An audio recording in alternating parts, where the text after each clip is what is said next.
Hi guys, నేను ఈరోజు vegetable biryani చేస్తున్నాను. ఇందులోకి నేను పచ్చిమిర్చి, ఉల్లిపాయ, కరివేపాకు సపరేట్గా కట్ చేసి ఉంచుకున్నాను. అలాగే టమాటాలు, ఒక మీడియం సైజు 4 టమాటాలు కట్ చేసుకున్నాను.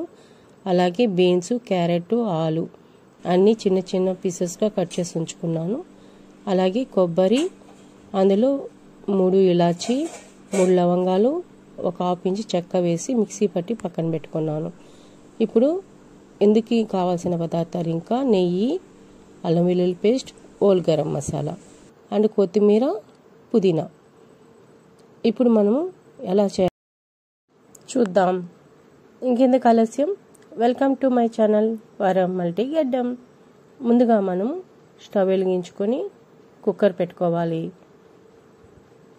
కుక్కర్ వేడయ్యాక మనం ఇందులోకి ఒక 2 స్పూన్ల ఆయిల్ వేసుకోవాలి. అలాగే 2 స్పూన్స్ గీ వేసుకోవాలి. నేను ఇక్కడ ఆవు నెయ్యి వాడుతున్నానండి. మనం ఎంత క్వాంటిటీ ఆయిల్ తీసుకుంటే అంత క్వాంటిటీ గీ కూడా తీసుకోవాలి. ఇప్పుడు మనము ఆయిల్, నెయ్యి వేడైంది కదా, మనం ఇందులోకి ఇప్పుడు హోల్ గరం మసాలా వేసుకుందాం. బిర్యానీ ఆకు, దాల్చిన చెక్క, లవంగాలు, అలాగే ఇలాచి, సోంపు హాఫ్ స్పూన్ వేసుకుని కొద్దిగా వేయించుకుందాం. వేయించుకున్న తర్వాత మనం ముందుగా కట్ చేసి ఉంచుకున్నాం కదా పచ్చిమిర్చి, ఉల్లిపాయ, కరివేపాకు, అది కూడా వేసుకుని వేయించుకుందాం. వేయించుకున్న తర్వాత మనము ముందుగా కట్ చేసి ఉంచుకున్నాం కదా వెజిటేబుల్స్, బీన్స్, క్యారెట్, ఆలు, అది కూడా ఇందులో వేసుకుని ఇప్పుడు వేయించుకుందాం.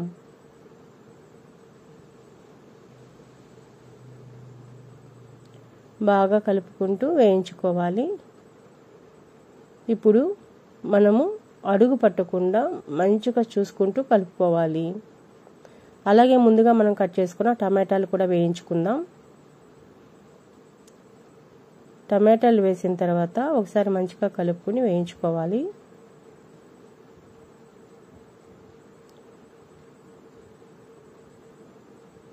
అలాగే ఇప్పుడు మనము స్టవ్ని మీడియం ఫ్లేమ్లో పెట్టుకోవాలి. తర్వాత మనము ముందుగా మిక్సీ వేసి ఉంచుకున్నాం కదా కొబ్బరి, అది వేసుకోవాలి.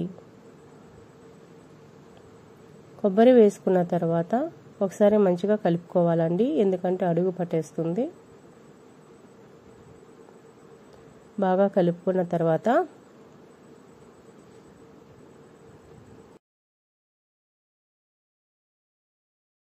మనం ఇప్పుడు ఇందులోకి అల్లం వెల్లుల్లి పేస్ట్ వేసుకుందాము. నేను 2 స్పూన్స్ వేసుకుంటున్నానండి. అల్లం వెల్లుల్లి పేస్ట్ వేసుకున్న తర్వాత వేసుకున్న అల్లం వెల్లుల్లి పేస్టు పచ్చి వాసన పోయేదాకా వేయించుకోవాలి. మంచిగా కలుపుకుంటూ వేయించుకోవాలండి.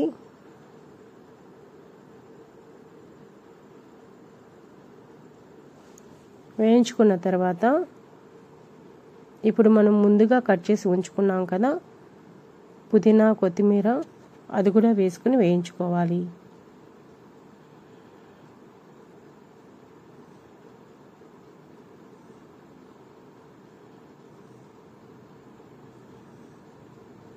బాగా కలుపుకోవాలి, కలుపుకుంటూ వేయించుకోవాలి.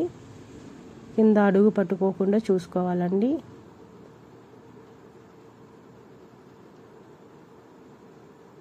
మనకి పుదీనా, కొత్తిమీర వేసిన తర్వాత సూపర్ అరోమా వస్తుందండి. ఇప్పుడు హాఫ్ స్పూన్ పసుపు వేసుకుందాం. పసుపు వేసుకున్న తర్వాత ఒకసారి మంచిగా కలుపుకొని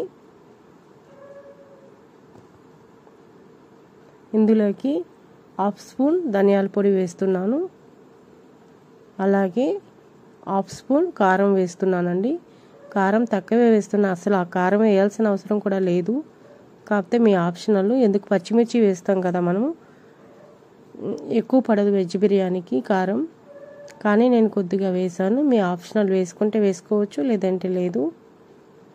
మనం కారం కూడా వేసుకున్న తర్వాత ఒకసారి మంచిగా కలుపుకోవాలి.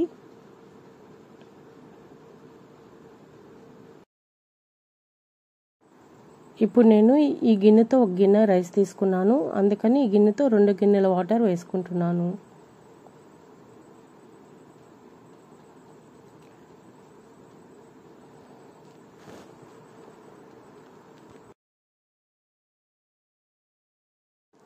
ఇప్పుడు మనం ఇందులోకి మన రుచికి తగ్గ ఉప్పు వేసుకొని అలాగే ఒక నిమ్మకాయని పిండుకోవాలి.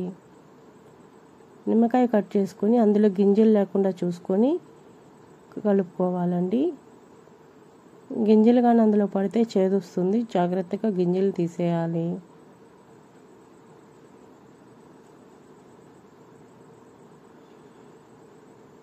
నిమ్మకాయ పిండుకున్న తర్వాత మనం ముందుగా కడిగి ఉంచుకున్న రైస్ని ఇందులో వేసుకోవాలి. నేను రైస్ని ముందుగా ఒక 1/2 అవర్ కడిగి నానబెట్టుకున్నానండి. ఎప్పుడైనా మనకు రైస్ నానితేనే బాగుంటుంది. రైస్ వేసుకున్న తర్వాత మంచిగా ఒకసారి కలుపుకోవాలి.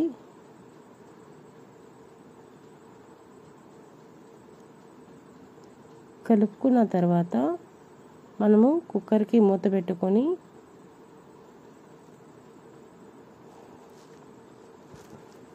ఒక 3 విజిల్స్ వచ్చేదాకా కుక్ చేసుకోవాలి. ఇప్పుడు మనము కుక్కర్ 3 విజిల్స్ వచ్చింది కదా, స్టవ్ కట్టేసుకొని మనం సర్వింగ్ ప్లేట్లోకి తీసుకుందాం.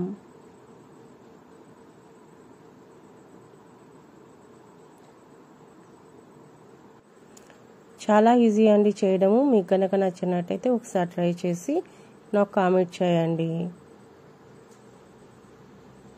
Thank you for watching.